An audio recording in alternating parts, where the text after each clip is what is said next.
Rail passengers must be told if they can get cheaper tickets for their journeys, following an agreement by rail companies.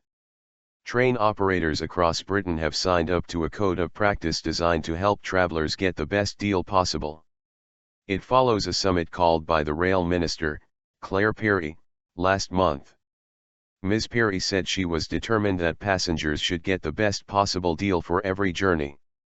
The new code of practice has been drawn up following criticism that rail passengers using self-service machines can pay far more than if they go to a ticket office. The rail companies have agreed that from April 1 their machines will be labeled clearly, to inform travelers that cheaper fares for some journeys may be available. The code will be overseen by the Office of Rail Regulation, and it aimed to end inconsistencies between prices available in ticket offices and machines in stations.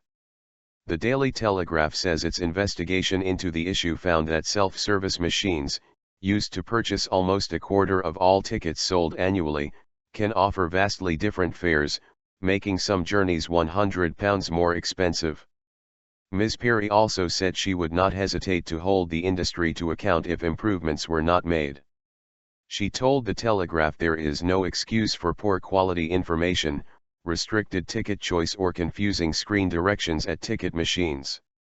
The BBC's Jane Peel says the government's long-term aim is to get the train companies to update their systems so the machines automatically direct customers to the best price for their journeys. The news comes after the rail industry recently announced that average rail fares will rise by 2.2% from January 2. The rise is the lowest for 5 years after the government said regulated fare rises would be pegged to July's measure of retail price inflation, RPI, rather than capped at RPI plus 1%. Northern Ireland rail fares are set separately and have not risen since 2013. Similarly in Scotland, there will be no rise next year in off-peak fares, which have been frozen since January 2013. Peak fares will rise by 2.5%, the same as the July inflation rate. It means on average overall rail fares will rise by 1.5%.